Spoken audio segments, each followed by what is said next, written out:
In this lesson, I'm going to show you how to bring your renders into After Effects to enhance and color correct your design and animation. Let's head in. So inside After Effects, I've saved my project file in my working folder in the After Effects folder as Domestika. I've changed my project settings to 16-bit and the working space to sRGB. Let's bring in our footage. So if I double click on the library, I can head to my working folder, C4D, Render, and Animation Master. I'm just going to import that in. Now I need to right click on it, go to footage, and just check that that's on 25 frames per second. And I'm going to drop that into a sequence. Now I'm going to again clip the first frame and the frame at around 2 seconds by pressing Shift-Control-D to split the layer. And then I'm just going to take one frame off it. Then if I press O whilst selecting on the track, it will take me to the end of the track, and I can press N, which will cut the work area to the end of the track. Right click on the work area, I can press Trim Comp to Work Area. So now if I play that back, we can have a quick look and see what we've got.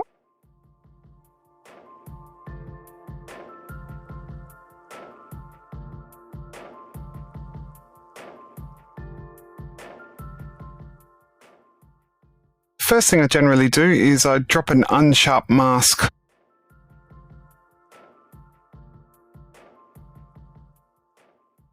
just going to drop this on the first part of the track.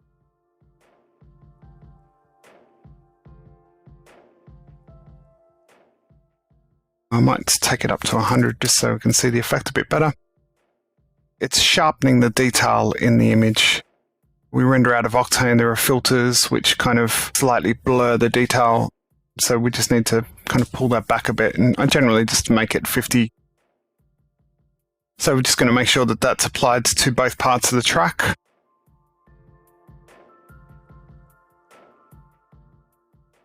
Make some overall adjustments, so what I might do is I'll drop an adjustment layer in, just go to Layer, New, Adjustment Layer. And I might start by just adding a bit of saturation. Let's bring in our 2D design and just have a look at the colors in that.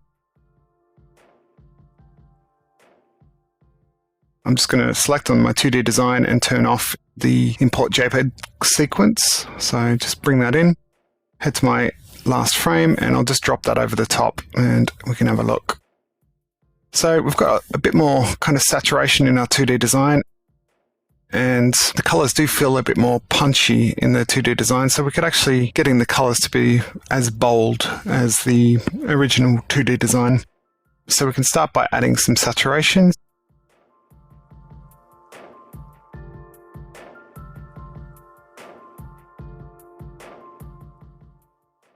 Yeah, it could be a bit more maybe.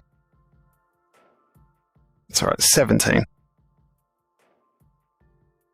And I can just use the mask to slide along and just have a look at how things are looking.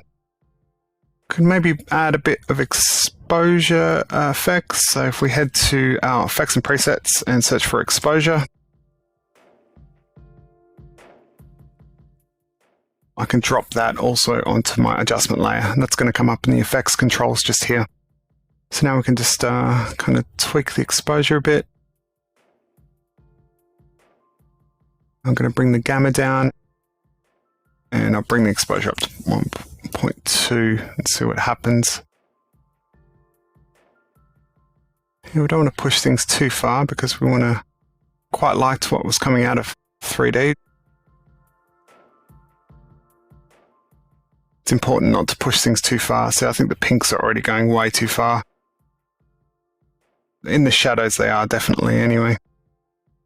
Just continue to make slight tweaks until you find something that you like. I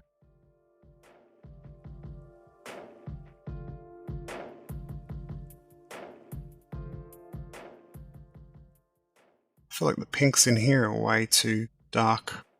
We can adjust the pinks separately. I'm going to bring in my ID matte in order to do that. It navigates to my C4D folder, Render, my master folder, I'm going to go down to the bottom where it's got the ID mat, make sure that TIFF sequence is on, and I'm going to import that in.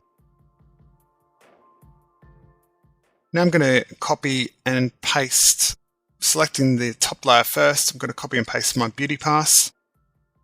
And with the ID mats selected in the library, I'm going to press Command and overwrite the beauty pass that I've just created. And you can see that that's not actually reaching the end of the timeline, and it's because the frame rates needs to be changed. So we need to go to Interpret Footage. So now we've got our ID mat, and I need to make sure that I don't need Unsharp Mask on. I'm just going to take that off.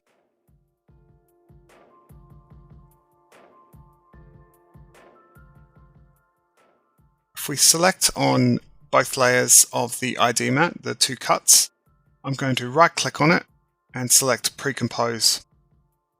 And that's just going to make that one layer.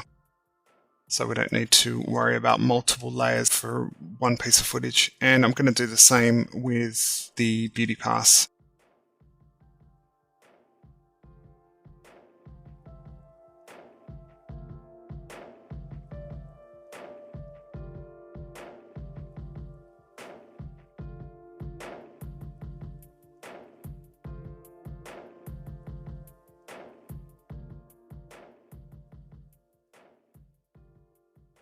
So I've just quickly tidied up my files.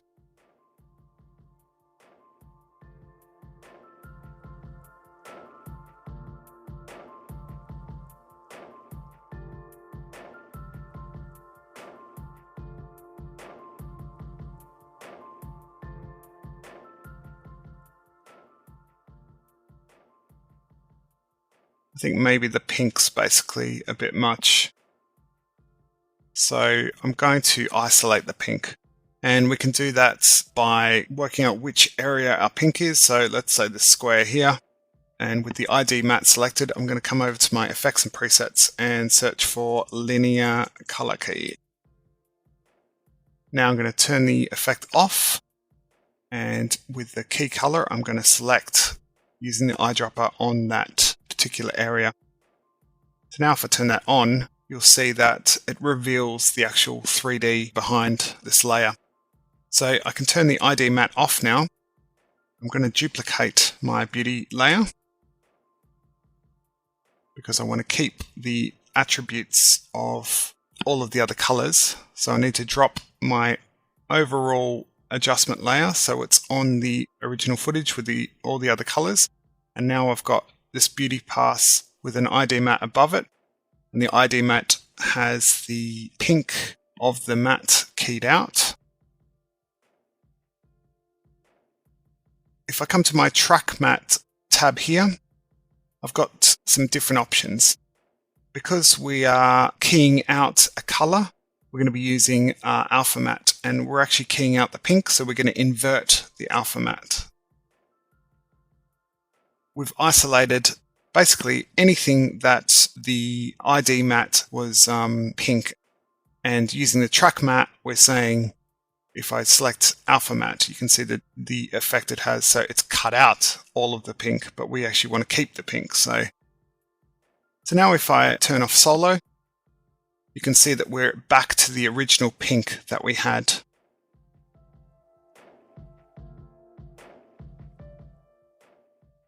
Turn the design on and just adjust the mask so we're over this area here.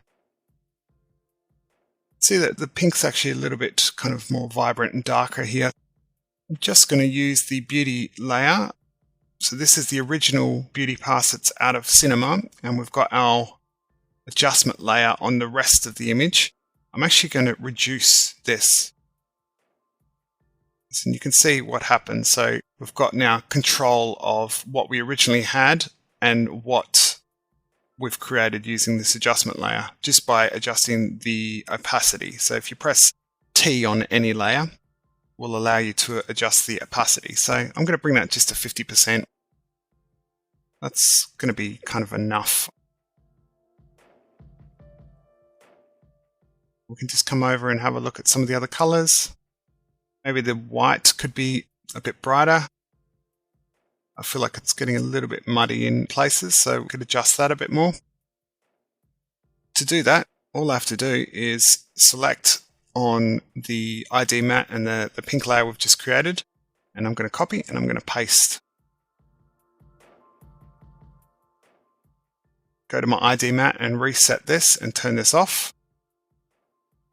If we turn it on, it's going to give us a clean ID mat without anything keyed.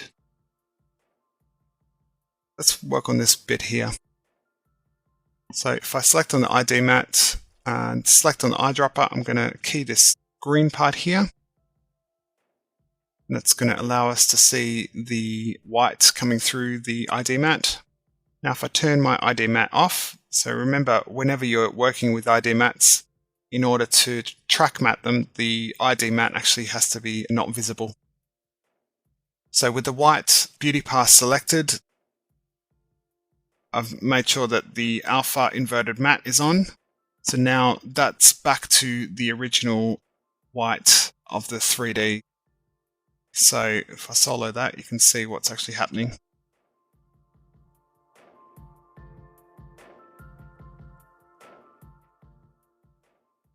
Maybe we can add some exposure.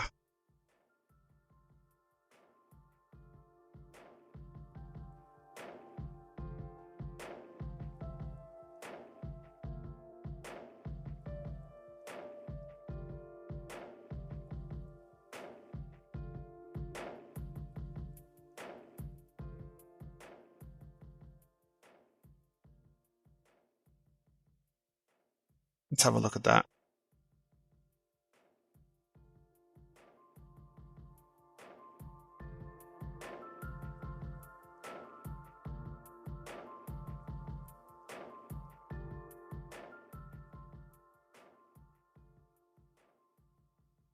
I think that's better. Like if I turn this off, you can see what we originally had and now what we've added.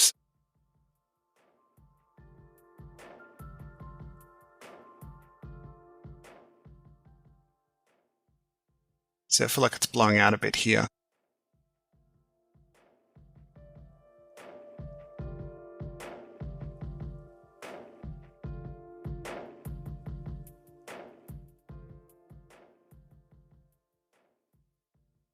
There's actually a bit of color, so we don't want to push it too far.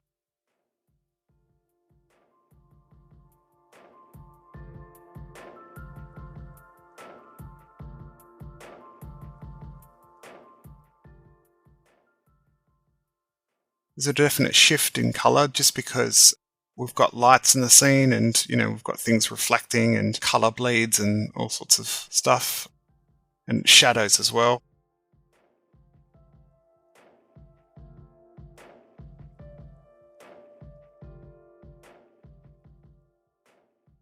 I think it's looking pretty good. I'm going to play that through and have a look.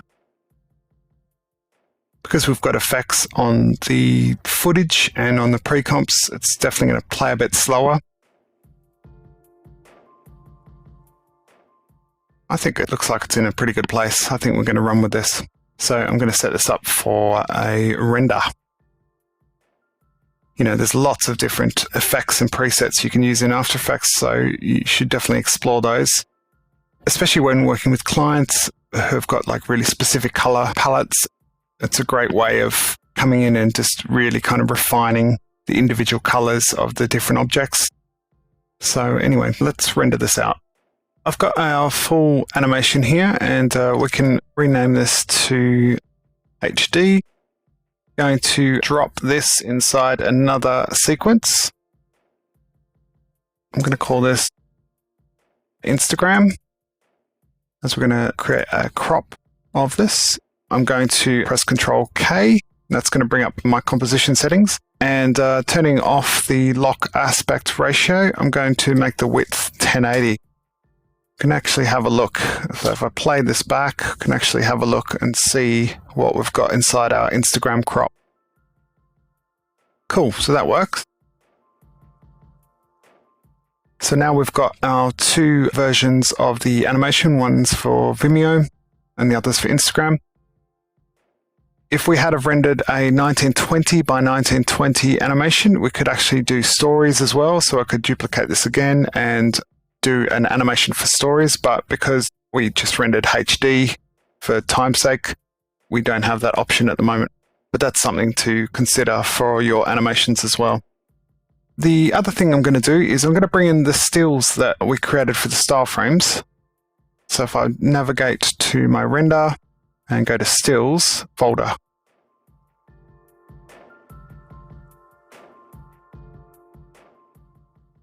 what I can actually do is I can duplicate the HD file. Just going to copy that. And I can call that HD stills 1. What I'm going to do, I can copy and paste that a couple more times.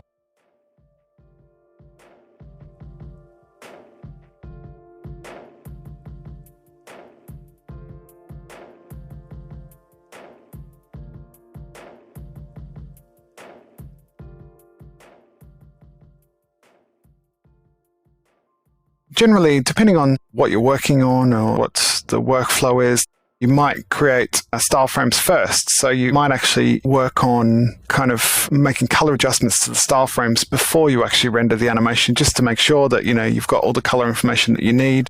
Or you might do an animatic first. So the workflow will definitely change depending on the project.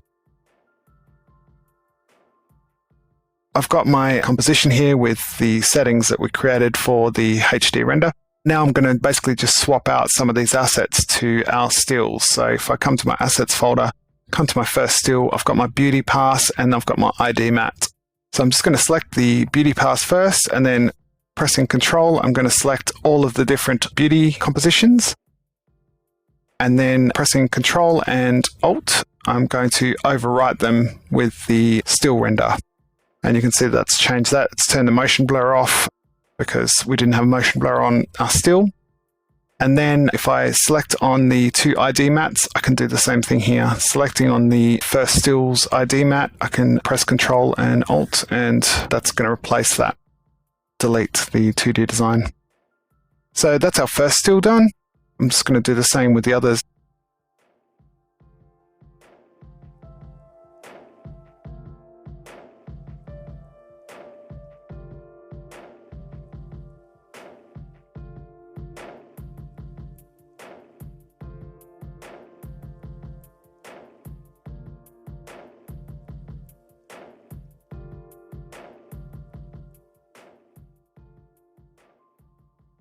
Cool, so now we have our HD animation, our Instagram crop, and we've got 3 stills.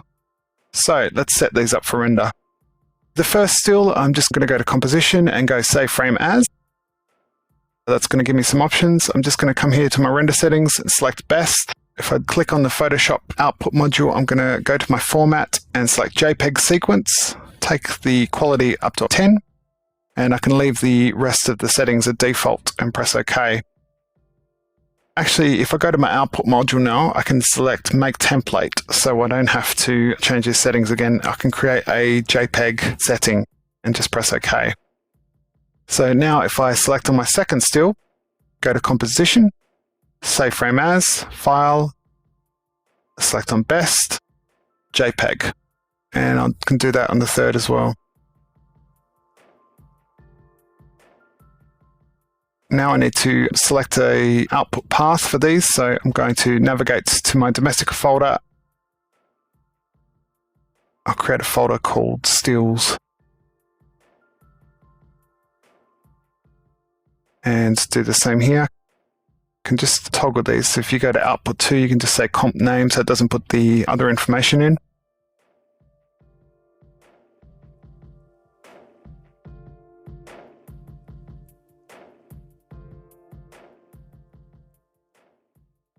So that's the 3 stills ready for render. Now let's do our animation. I'm going to be rendering lossless animation. So that's going to be either an AVI or an animation. So basically something that we can encode using Media Encoder. The reason I like to do that is I like to get like a really clean animation out first and to check it, and then I can encode it from there. Inside my composition with HD selected, I'm going to go to Add to Render Queue. I can turn off the audio, press OK, and I'm going to navigate and drop that onto my desktop. And that's because the file can be quite big and I don't want it to sync to my Dropbox or any other cloud-based. Same again with Instagram.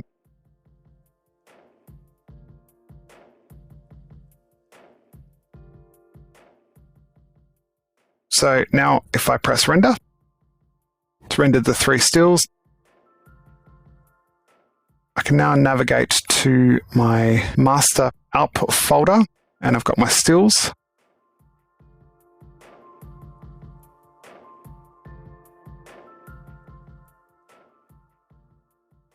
And if I head to my desktop, I can see that I've got my HD file here. So I'm just going to double click on that.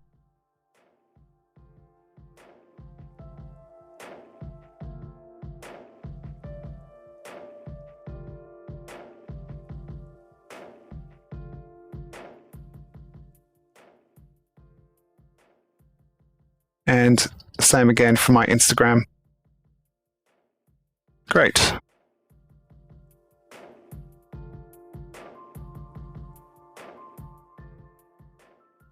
Now I can navigate to my deck and drop the 3 stills into the 3D design section of the deck.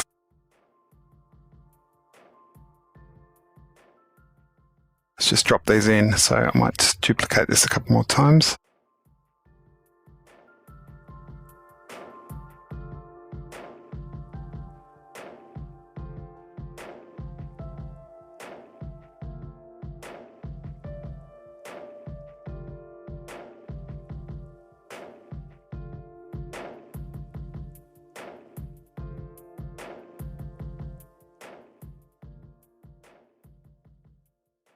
That's our 3 stills in.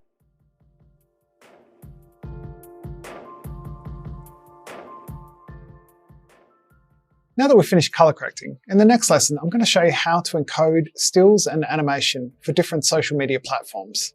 I look forward to seeing you there.